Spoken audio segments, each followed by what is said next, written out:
mag-i-scroll ka or ipag-pray kita. Huwag mo muna scroll kung gusto mo ipag-pray kita. Right, let's pray. Father God in heaven, in the name of Jesus, with the power of the Holy Spirit, Panginoon, salamat po sa mga oras na ito. Nabuhay pa rin kami kasama po na aking kapatid na nasa kabilang screen. Lord, hindi po aksidente na pinili niya na manalangin, Panginoon. Kasama ko, Lord God, sa mga sandaling ito. Hindi siya nag-scroll, Panginoon.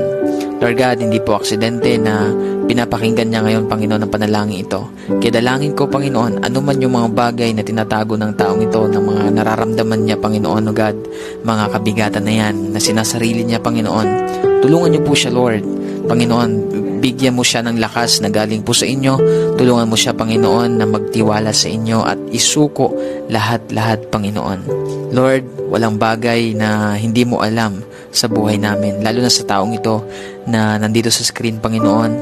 Alam mo, Lord, kung paano siya nasasaktan. Alam mo, Lord, yung kanyang mga pagluha. Alam mo, Panginoon, yung kanya pong karamdaman. Alam mo yung kanyang suffering, Panginoon. Lahat yan ay nalalaman mo, Panginoon. Kaya naman, Lord, tulungan mo siya ngayon, Lord God, na i-lay down ito sa inyo, Panginoon. Dahil the moment, Lord, na isuko niya ito sa inyo, doon niya mararamdaman yung kaginhawaan, yung kapayapaan, yung kalakasan, kagalakan sa kanyang puso, Panginoon. Kaya I pray right now, Lord, hayaan mo ibuhos mo ngayon ang kapayapaan na hinahanap niya, Panginoon. Hindi niya yan makikita, Lord, sa ibang bagay, kundi makikita lamang niya ito sa inyong presensya. Kaya lukuban mo siya, Panginoon, ng inyong presensya sa mga oras na ito. Dalangin ko po, Lord, na maramdaman niya ang pagyakap mo na napakahigpit, Panginoon.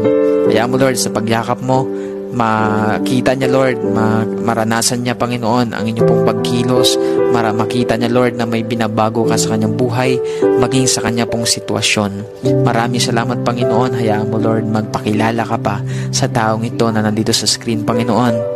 Alam ko po, Lord, na lahat ng nangyayari sa kanyang buhay ay mayroon kang purpose, Panginoon. Lahat yan, pagkatapos niyan, Lord, mayroon kang itinuturo sa kanya, mayroon kang mga bagay na nais ipaunawa sa taong ito, Panginoon. Kaya dalangin ko, Lord, na makita niya yun, Lord, yung purpose mo. Hindi niya isipin, hindi niya tingnan, Lord, na yan ay pabigat sa kanya, Lord, parusa sa kanya, kundi, Lord, mayroon kang bagay na gustong ipakita sa kanya.